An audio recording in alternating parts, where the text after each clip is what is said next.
Usai Arteria Dahlan dan Asrul Sani, kini nama Bambang Pacul jadi bulan-bulanan netizen.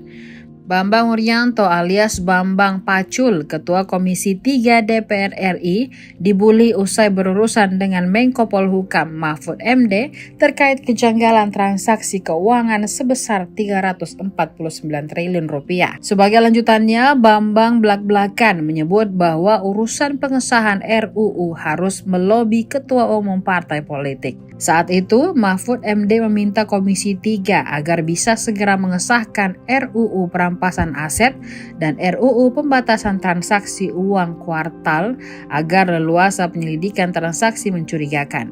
Namun, Bambang menjawab bahwa RUU perampasan asetlah yang paling mungkin bisa disahkan.